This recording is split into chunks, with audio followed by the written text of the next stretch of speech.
Welcome to our very first lecture on video. We're going to be talking today about two-step solving process, which is something that physicists use all the time. In order to do this, I want to remind you of the three equations of motion that we talked about in class.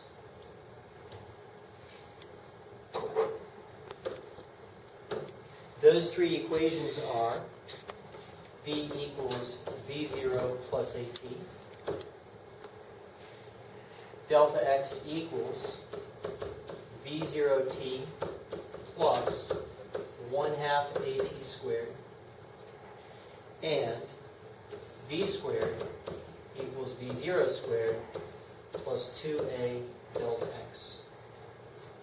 As I mentioned in class, I want to emphasize again that we will be using these three equations to solve every single problem in this chapter. And for that reason, you want to make sure that you have them memorized. A great way to do that is, at the beginning of each problem set, at the beginning of each homework, write the three equations down from memory. And if you can't do it, then that tells you you need to study them a little bit more before you ever get started. And then, of course, as you do each problem, you'll do the usual formula, plug in, solve, and writing that formula will help ingrain it into your memory. So, we have these three formulas. What we're going to talk about now is how to use them to solve problems. And our basic plan is going to be this. Suppose I have a problem and I try to pull out a single equation to solve it, and I find that none of my three equations solves it directly. What now? Well, I don't cry. Instead, I'm going to try to use one equation to find a piece of missing information, and then use a second equation to try to solve it. The first step is to use an equation to find missing information. The second step is to use a second equation to solve the problem. Let me illustrate with a problem from your book. This is problem number 25. A car slows down uniformly from a speed of 21.0 meters per second to rest in 6.00 seconds. How far did it travel during this time? If I think through my three equations of motion,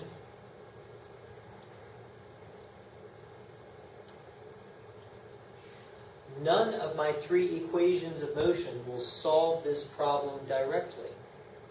The two that involve displacement, how far did it travel, require that I have an initial velocity, a time, and an acceleration.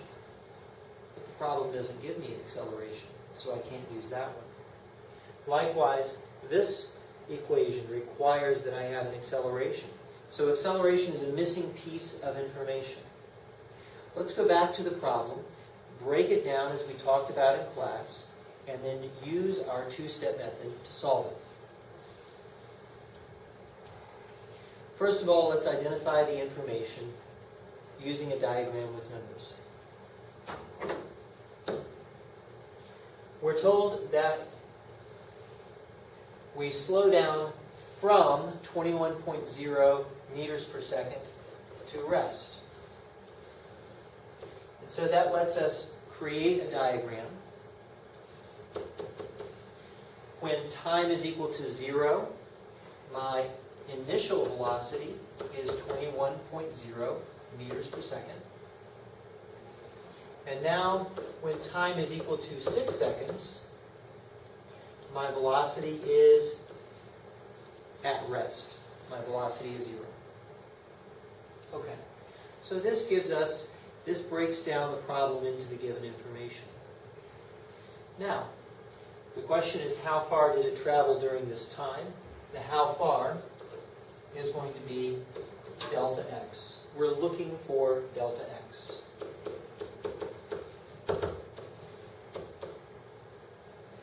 Now I think about my three equations of motion, and I ask myself, what can I find with the given information here? Forget delta x for just a second. What can I find from the given information? and I think about that first equation of motion, v equals v0 plus at, and we have all of the pieces of information for this equation except for the acceleration. That means I could use this equation to find the acceleration. I plug in the information. V is equal to 0. V0 is equal to 21.0 meters per second. The acceleration, I don't know, and the time is 6 seconds. When I solve, I get acceleration is negative 3.50 meters per second squared. The acceleration is negative because my car is going from a positive velocity down to 0, and it has 3 significant digits because each one of my original pieces of information had 3 significant digits. Now that I have the acceleration, my first step is complete. I used one equation of motion to find the missing acceleration, and I can now plug in to a second equation of motion in order to solve the problem. Delta x equals v0t plus 1/2 at squared, which is 21.0 meters per second times 6 seconds, minus 1/2 of 3.5 times 6 seconds squared. That's 3.5 meters per second squared. Notice that the minus sign here comes from the negative acceleration that we discovered earlier. Now I pull out my handy-dandy calculator and I compute.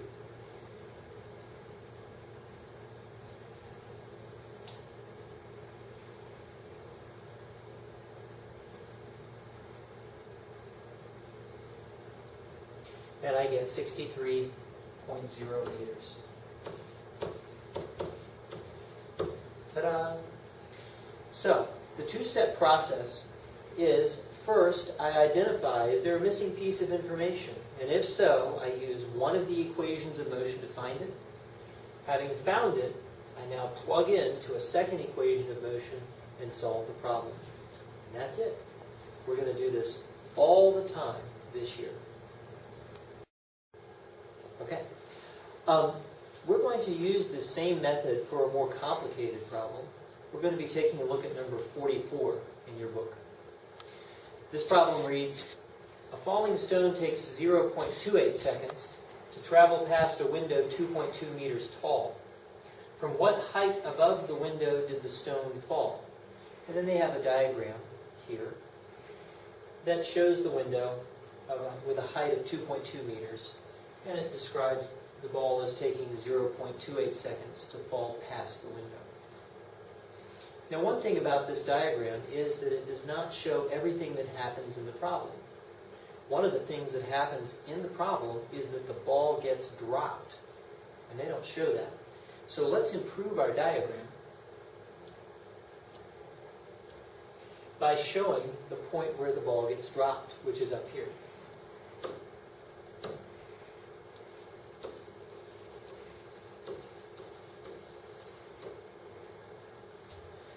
I said ball, the problem says stone, so replace ball with stone in your mind. So, the stone is dropped here at this point. And when it is dropped with an initial velocity of 0. So we're going to mark v0 equals 0 on our diagram. The problem is asking what height it is dropped from. So we're going to mark a height on the diagram. Should it be the height from the top of the window or the height from the bottom of the window? So we'll go back and look at the problem. It says from what height above the top of the window. So we're going to mark that height. And we're going to call it something such as h for height.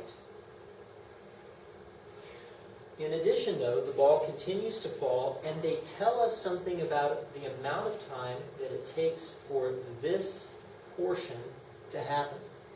So we're going to mark this portion right here with a different variable. Let's call it delta y. Now what we do not know is the velocity of the ball as it starts here, or the velocity of the ball when it ends up here. Since we've already used the symbol V0, we'll call this V1, and we'll call this one V2. We may not end up needing all of them. Okay. So I look at the information that I see here, and I think, what can I find out from these numbers? Because these are the numbers that are given to me. And I think through my equations of motion, I know that delta y is negative 2.2 meters. I also know that the ball is falling freely. And that means that the acceleration of the ball will be the acceleration of gravity. I should say the acceleration due to gravity, which is negative 9.8 meters per second squared. So, since I have acceleration and I have a delta y, it seems to me, and I also have time, it seems to me that I might be able to use this information to find out something. Let's try. Delta y equals, now here I'm going to use V1 t plus 1/2 at squared. And I used V1 because that is the V at the start of my displacement. Negative 2.2 meters equals V1 times 0.28 seconds minus 1/2 of 9.8 and 0.28 squared. Notice again the minus sign happens because my acceleration is negative. I again pull out my handy dandy calculator and solve for V.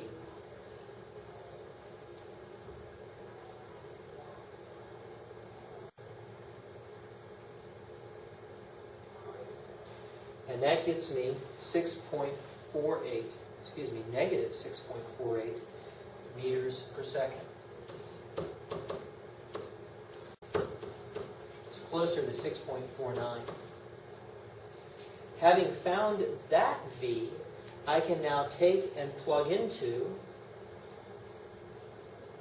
an equation to solve for h here. In fact, we have V squared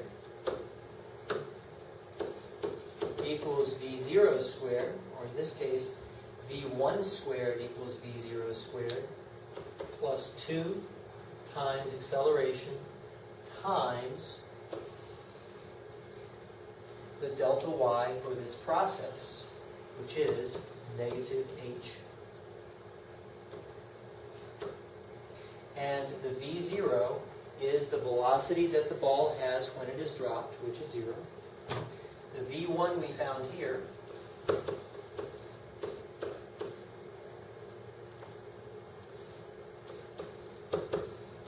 the acceleration is the acceleration due to gravity, and the h is what we're seeking to find.